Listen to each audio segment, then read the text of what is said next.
La verdad que, bueno, fuimos tres de acá de la ciudad de Anfunes que fuimos detenidos ese mismo día del golpe de Estado y que fuimos trasladados a distintas instituciones hasta llegar al lugar donde permanecimos más tiempo, en este caso mío, Devoto.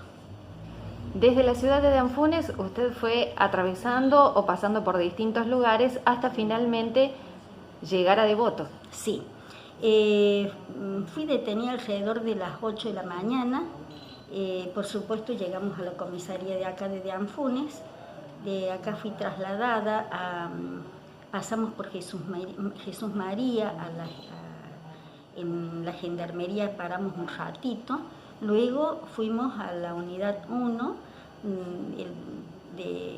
del penal, yo creo que sí, la unidad 1 del penal, o sea, el penal San Martín de Córdoba, y de allí fuimos sacadas, nos llevaron a la novena, y de la novena ahí comienza realmente la represión. Represión que se da justamente cuando nos van a sacar, nos vendan, nos atan las manos hacia atrás y nos colocan contra un paredón haciéndonos un simulacro de fusilamiento. Ahí comienza, digamos, esta represión tan feroz. Después nos subieron a un camión, nos llevaron tirados en el camión, o sea, boca abajo, hasta llegar a un lugar que después reconozco como el Campo de la Ribera. En ese lugar permanecimos varios días, en donde éramos, nos sacaban para investigarnos, para preguntarnos, pero fue también terrorífico porque se usaban métodos muy feos. ¿A qué edad aproximadamente usted militaba en algún partido político? Sí, yo militaba, como siempre he militado, en el Partido Justicialista. Pertenecía a la JP, pero también trabajaba en la municipalidad y había formado parte del gremio municipal. Así que ellos tenían por ahí en claro cuáles eran nuestros pensamientos, hacia dónde apuntábamos. Por lo tanto, en ese momento en que vienen a detenerme, yo ya venía en un listado y me lo comentaron, inclusive me decían que me fuera, pero no, porque mi lucha era otra, o sea, no consideraba, claro, que uno no sabe la magnitud, no sabía la magnitud de lo que iba a ser este golpe, ¿no? O sea, jamás pensamos en tanto, pero tanto terror, jamás pensamos que iba a ser tan sangriento. No, para nada. Habíamos tenido varios otros golpes militares, si bien es cierto la represión nunca dejó de estar, pero una digamos, matanza, porque nos han matado como animales, de esa manera jamás podíamos llegar a calcular que esto podía pasar. Han pasado ya muchos años de aquel momento, sin embargo, al momento que lo relata, pareciera que lo estuviésemos viviendo junto a usted. ¿Cuál es el sentimiento que la aborda justamente en este momento después de tantos años vividos o pasados a través de esa experiencia? Sí, han pasado 45 años precisamente del comienzo de esa etapa negra de la historia argentina.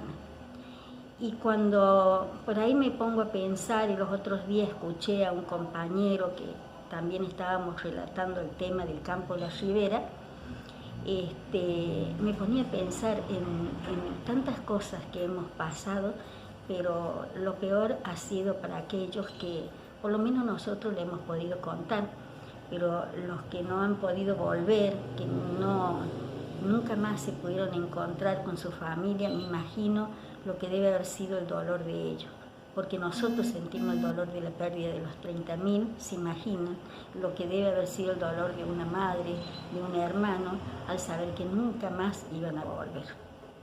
Cuando usted regresó, ¿qué sentía en ese momento cuando vio nuevamente o se reencontró con su familia y tuvo que comenzar a andar los nuevos pasos de una nueva vida. Eso creo que fue la parte más difícil, porque por ahí en la cárcel uno puede llegar a estar un poco cómoda, ¿no? Cómoda dentro de lo que se vive allá adentro, ¿me entiendes? Porque la represión también está dentro. A nosotros siempre tenían por qué castigarnos, o sea, los calabozos de castigo estaban al orden del día, y yo ese día que me vengo, que me sacan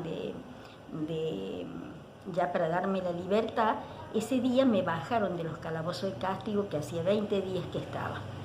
Así que el horror se vivía tanto dentro como afuera. Pero cuando llegué a mi casa, sinceramente la alegría de poderme reencontrar con mi familia en primer lugar. Pero después era acomodarme dentro de una sociedad que realmente nos culpaban, que nos decían que éramos terroristas, que nos decían que, bueno, nos decían cualquier cosa, pero nos juzgaban mal porque no tenían un conocimiento real de lo que había ocurrido y cómo ocurrió. O sea, pensar para esta gente, tener un pensamiento activo y en defensa, digamos, de los más vulnerables, en defensa de la clase trabajadora, para ellos era lo peor que les puede pasar. Como digo, la peor lucha que han tenido es tratar de sacarnos a nosotros de un pensamiento totalmente diferente. Pero la verdad que me costó mucho acomodarme a esta ciudad y bueno, tuvimos que empezar de cero. Yo en mi caso busqué estudiar, se me cerraron las puertas, me dijeron que no. Quise participar socialmente o activamente dentro de una comisión cooperadora, también me dijeron que no.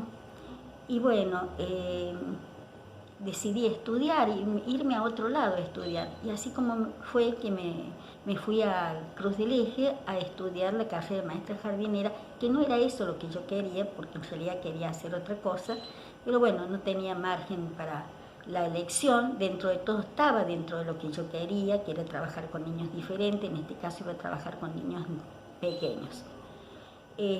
Bueno, me recibí y me fui como primera medida a trabajar al campo como maestra de grado, porque el título me habilitaba para tal, y de allí me fui acercando, digamos, de nuevo, digamos, ya estaba más esclarecido esto. Habíamos pasado otros gobiernos que nos habían permitido revisar esta terrible genocidio, esta terrible dictadura. Entonces ya medio como que ya volví ya directamente a mi lugar, a Dianfunes, y bueno, nunca dejé de militar. Eso sí, jamás lo hice tanto dentro del partido como también dentro de lo que es la parte gremial, que es lo que más me agradó siempre. Así que estuve militando en la UPC y bueno, y espero que el bicho, digo yo, me deje para seguir militando y continuar la lucha, porque la lucha no termina y es un compromiso que tenemos con los 30.000 desaparecidos. Y seguir luchando por la verdad y la justicia, que es lo que más nos interesa. Por eso este año el lema es plantamos un árbol y cosechamos derechos. Nosotros empezamos a sentir fuertemente los derechos hace pocos años, en donde se nos dio la apertura de poder contar, de ver, de memorizar, donde se han realizado las investigaciones, donde realmente se ha sacado a la luz muchas cosas que se escondían en esa época de la dictadura militar, y espero que sea la última. Aunque siempre hay complicidad con la sociedad, con los civiles y especialmente con los grupos concentrados económicos que siempre tienden a desestabilizar el gobierno. Y lo estamos viendo ahora, no nos vamos muy lejos, lo vemos ahora. También las intimidaciones de otro tipo, que también las hemos visto, cuando han tirado esos simulacros de cuerpos con nombres de madres de Plaza de Mayo, con nombres de gente que realmente está trabajando o que políticamente están trabajando. Y lo vemos ahí permanentemente, la intimidación, a desestabilizar. Espero que la sociedad argentina nunca más vuelva a mirar para atrás y nunca más vea como salvadores a un